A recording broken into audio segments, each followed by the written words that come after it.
저는 89세에 처음으로 딸이 있다는 걸 알았습니다. 67세 된 딸을요?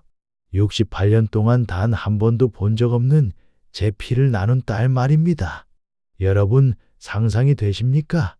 평생을 혼자 살았다고 믿었는데 어느 날 갑자기 늙은 딸이 나타난다면요. 이건 제 이야기입니다.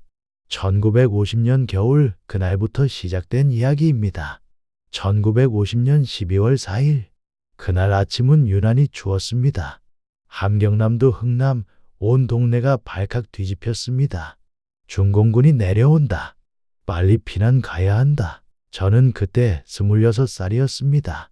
결혼한 지 겨우 1년 반. 아내 영숙이는 22살의 어린 신부였습니다. 여보, 나는 집에 남을게요. 시어머니 혼자 두고 갈 수 없어요. 영숙이가 제 손을 꼭 잡으며 말했습니다. 무슨 소리요? 같이 가야지. 어머니 다리가 불편하신 거 알잖아요. 며칠이면 끝날 거예요. 금방 돌아오세요. 속으로 생각했습니다. 아내 말이 맞는 건가? 정말 며칠이면 끝날까? 하지만 흥남 부두는 이미 아비규환이었습니다. 수십만 명의 피난민들이 배를 타려고 아우성이었습니다. 영숙아, 나 먼저 부산 가서 자리 잡을게. 일주일만 기다려. 꼭 데리러 올게. 그게 마지막이었습니다. 아내에게 한 마지막 말이. 그리고 제가 몰랐던 게 있었습니다. 그때 영숙이 뱃속엔 이미 아기가 있었다는 걸. 부산에 도착한 건 12월 중순이었습니다. 살았다는 안도감도 잠시 저는 매일 부두로 나갔습니다. 영숙이가 올 거야. 분명히 다음 배에 타고 올 거야. 하지만 1951년이 되고 1952년이 지나도 아내는 오지 않았습니다. 전쟁이 끝난 후에도 휴전선이 그어진 후에도 주변에서 말했습니다. 자네 이제 포기하게. 재혼이라도 해야지. 아닙니다. 영숙이는 살아있습니다. 속으로는 알고 있었습니다. 68년이나 소식이 없는데 살아있을 리가 없다는 걸. 하지만 인정하고 싶지 않았습니다. 저는 평생 독신으로 살았습니다. 다른 여자는 생각도 할 수 없었습니다. 부산에서 작은 구멍가게를 하며 하루하루를 견뎠습니다.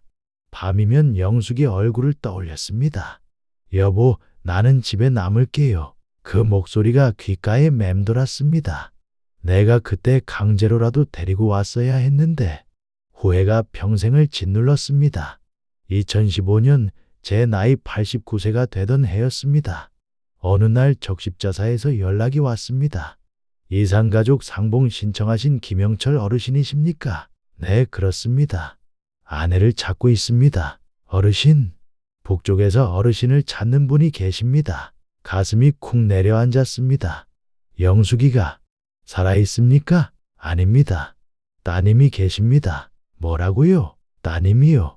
1951년 3월생 김순희 씨입니다. 그 순간 세상이 멈춘 것 같았습니다. 딸? 나한테 딸이 있다고? 적십자 직원이 설명해 줬습니다. 어르신이 피난 가신 후 3개월 뒤에 따님이 태어나셨답니다. 부인께서는 1998년에 돌아가셨고요. 머릿속이 하얘졌습니다. 영숙이가 혼자 아기를 낳았다고? 전쟁통의 그 혼란 속에서? 따님이 지금 67세이십니다.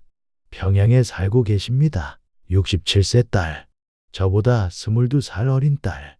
한 번도 본 적 없는, 안아본 적 없는 딸. 속으로 생각했습니다. 나는 아버지도 아니었구나. 68년 동안 아무것도 해주지 못했는데 무슨 낯으로. 밤새 잠을 이룰 수가 없었습니다. 영숙의 얼굴이 자꾸 떠올랐습니다. 여보, 나는 집에 남을게요. 그때 이미 알고 있었던 걸까? 자기가 임신한 걸? 그래서 나를 보낸 걸까? 아니면 정말 몰랐을까? 머릿속이 복잡했습니다. 며칠 후 적십자사에서 딸의 편지를 전해줬습니다. 아버지께. 저는 아버지 얼굴을 한 번도 본 적이 없습니다. 어머니는 제가 20살이 되던 해에야 아버지 이야기를 해주셨습니다. 남쪽으로 피난 가셨다고. 어머니는 평생 아버지를 기다리셨습니다. 재혼도 하지 않으셨습니다. 저는 아버지를 원망하지 않습니다. 단 한 번만이라도 아버지 얼굴을 보고 싶습니다. 딸 순이 올림 편지를 읽으며 눈물이 멈추지 않았습니다. 영숙이도 재혼하지 않았구나. 나처럼 평생을 혼자 살았구나. 2015년 10월 금강산 이산가족 상봉장. 저는 휠체어를 타고 그곳에 있었습니다.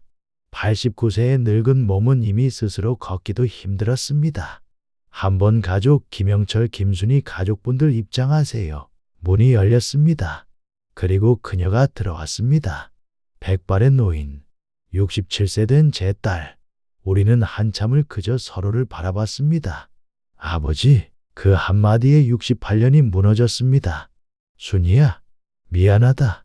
아버지가 미안하다. 딸이 제 앞에 무릎을 꿇고 앉았습니다.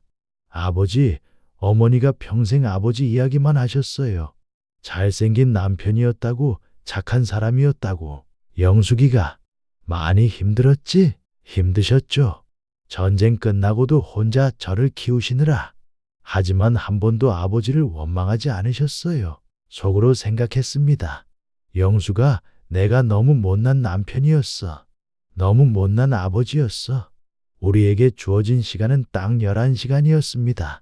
3일 동안 6번의 만남, 총 11시간. 68년을 기다려서 만난 시간치고는 너무나 짧았습니다. 순이야, 너는 잘 살았니? 네, 아버지. 결혼도 했고 손주도 둘 있어요. 그래, 다행이다. 아버지는 재혼 안 하셨어요. 못했다. 영숙이 밖에 없었어. 딸이 다시 울었습니다. 어머니도 그러셨어요. 아버지 밖에 없다고. 마지막 날 이별의 시간이 왔습니다. 순이야, 다음에 또 만나자. 하지만 우리 둘 다 알고 있었습니다. 이게 마지막이라는 걸. 89세와 67세. 다음 상봉이 있을까요? 아버지, 사랑합니다. 나도 사랑한다, 딸아. 평생 처음 하는 말이었습니다. 금강산에서 돌아온 후 저는 매일 딸 사진을 봅니다. 68년 만에 만난 딸.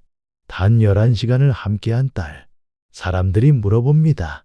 어르신, 딸 만나니까 어떠셨어요? 저는 이렇게 대답합니다. 행복했습니다. 하지만 미안했습니다.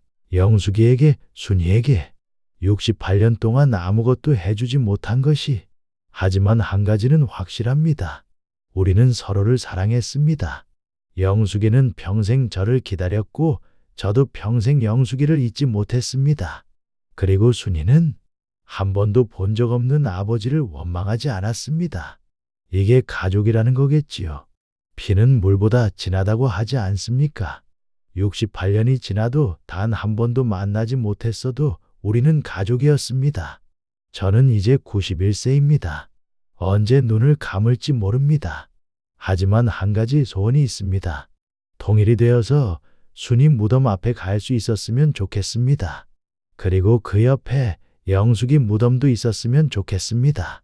그때는 세 식구가 함께 있을 수 있을까요? 68년 늦은 가족. 하지만 여전히 우리는 가족입니다.